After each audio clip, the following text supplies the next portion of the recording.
So it's a good day for manga, because Sanji versus his Papa Vinsmoke, even though don't tell Sanji that. Don't tell Sanji he's related to that motherfucker, or he's gonna kick your ass. You get to explore a little bit more of Sanji's backstory, which honestly, yeah, it's some fucked up shit how his family treated him. They treated him like dog shit, which it goes in line. Like, if you thought that Sanji's original backstory that we got of him being stranded, which it was a very fucked up situation with that old dude from the restaurant and shit like that, them being stranded on an island and all this other shit, cutting off the leg and eating it and all this other crazy shit, then you find out that even before that, this guy was bullied and terrorized by his own family. I mean, if you go through the chapter and shit like that, finding out that he was locked up in, you know, jail cells because he was too weak, his father basically allowing the other children to bully him, his own fucking siblings, he's like, nah, you're gonna be a waste anyway, don't fucking worry about it. Like, I was just like, damn. And if I wanted to make a comparison, which is a good comparison to what Papa Vinsmoke, which that's what I'm gonna keep referring to him as, is he reminds me, and this situation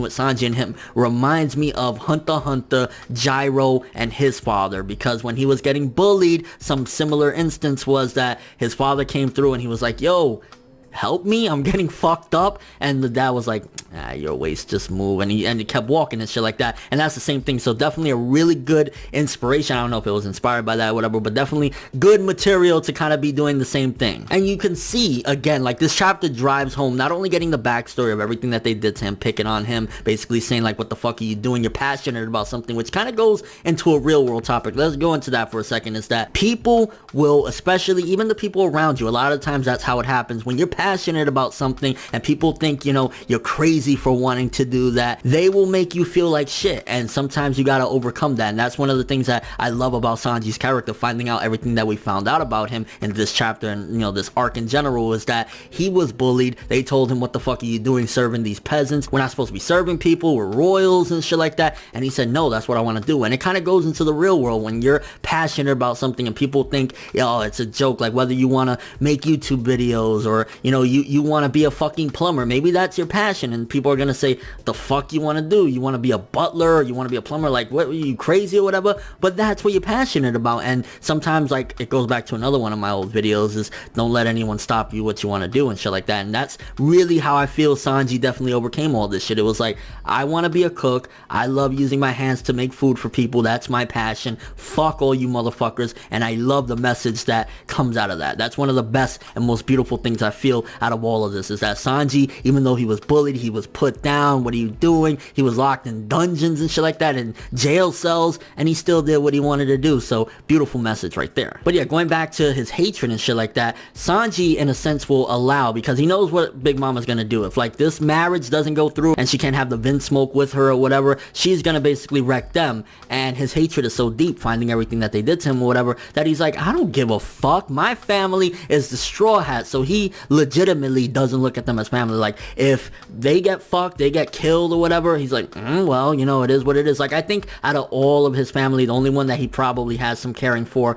is his sister. Like, that's the only one. Like, you could even see her bandaging him up. In the past, you could see that while the brothers were all bullying him and shit like that, the sister was kind of on the sidelines. It's like, I'm, you know, a little girl, what am I really gonna do with my 4 brothers and my big ass father right there? I can't do too much. So I think out of all of them, that's the only one that he might have some caring for. But he still pretty much cuts all ties with them in general. He's just like, fuck all of you motherfuckers, you put me through hell, I don't care. And it's interesting to see that the Vinsmoke, I think to a certain degree, maybe the father, aside from the father, I think for the most part they're not as strong as you would like them to be. Like, you know, don't get me wrong, like, you don't want them to be, you know, Yonko level, obviously that's why they're trying to link up with a Yonko or whatever. But I mean, Yonji got his head busted in quick and shit like that. And then the fact that Papa Vinsmoke was surprised at Sanji's ability to use Haki. Like, Haki, yeah, is a cool thing, it's a, you know, pretty big thing or whatever, but for a while now we've been like, okay, you know, Haki, like, we're expecting these people to be able to use Haki at this particular point. But the fact that he's shocked that Sanji can use it, there's two things. Either one, the Vinsmoke, you know, especially the sons and shit like that,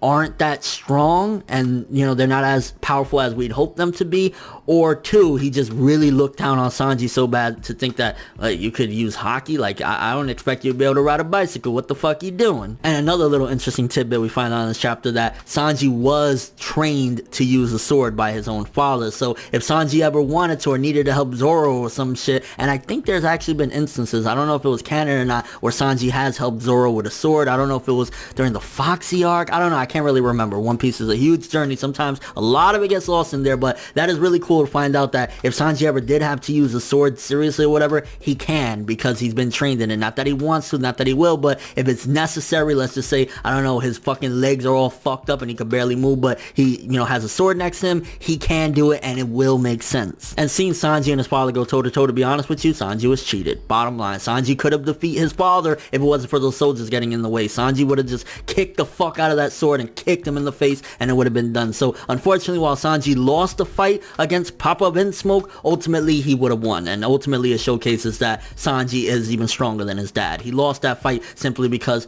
yo, there's a bunch of dudes helping to protect this motherfucker. What am I gonna do? But Sanji, I definitely feel as though he's even surpassed his father. You can see that if it was just one-on-one, these motherfuckers didn't get in the way, while, you know, Papa Vinsmoke got a couple hits on him and, you know, grabbed his leg and threw him and shit like that, Sanji would have been the victor. So it kind of sucks that we didn't get to see Sanji put his dad 100% in his place and kick him in the fucking face and say, yo, I told you, I'm not a Vinsmoke, kiss my ass. And then you get to see a little bit more about how Papa Vinsmoke truly feels about Big Mom. Because initially you think, oh, you know, he's trying to rub elbows with Big Mom, he must like her, or not necessarily like her, but he's really cool with her, but he's talking shit about her behind her back. Like, I wouldn't give one of my precious sons to that deranged woman. So I could honestly see when shit hits the fan, it's gonna be a war with Big Mom, and they'll try their best, but honestly it looks like the way the Vinsmoke are desperate to be by her side and get land and shit like that or whatever, that Big Mom and her people will fuck the Vinsmoke up, and the Germa. Like, they really don't stand a chance against Big Mom or whatever. And I honestly think where we're gonna see the turning point, prediction time, is Papa Vinsmoke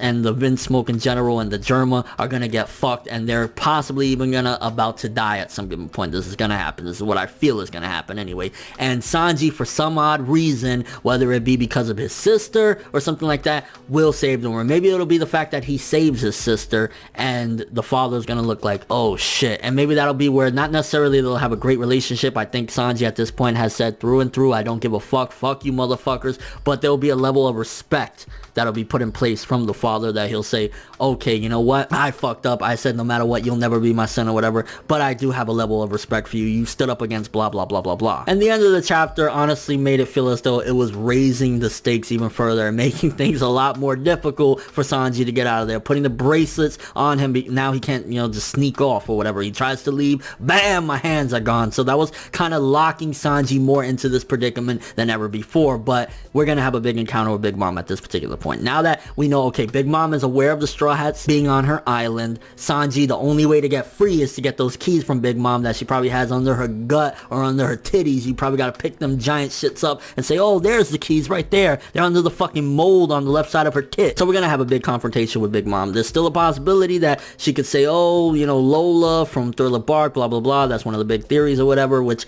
if it goes back to what Pudding said about one of her sisters being able to get away, it would make sense. But I still feel as though at the very least there's gonna be somewhat of a bout with Big Mom. I don't think Luffy at this particular point can still, you know, take her or whatever, but there's gonna be a bout because he needs the keys, and at the same time she's already aware of the Straw Hats and shit like that. She don't like them. Luffy fucked up the moment he fucking talked shit to her while he was in Fishman Island. So yeah, there's guaranteed confrontation at this point now that those keys are necessary in order for Sanji to have a great escape. And with all that being said, great chapter, finding out about Sanji's backstory, the fucking stuff with him and his father. Honestly, I want to say 9 to a 9.5.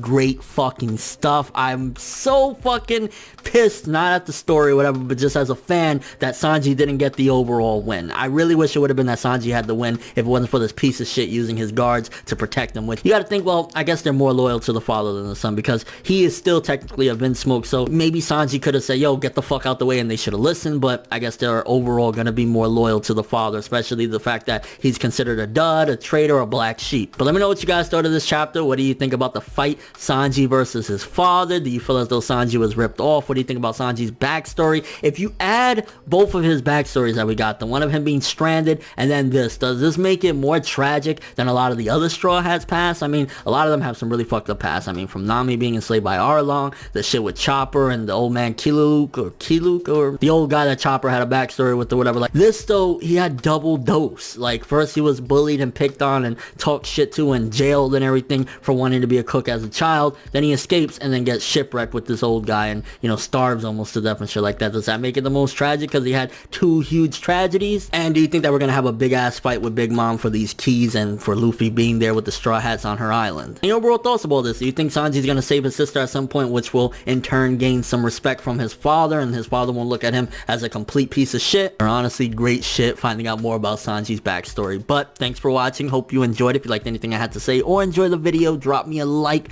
I'd greatly appreciate it. And if you want more from me, make sure to subscribe. Follow me on Twitter, Instagram, and stalk my Facebook to get more when the video ends. I'm ForneverWorld, and as always, people, have an awesome day.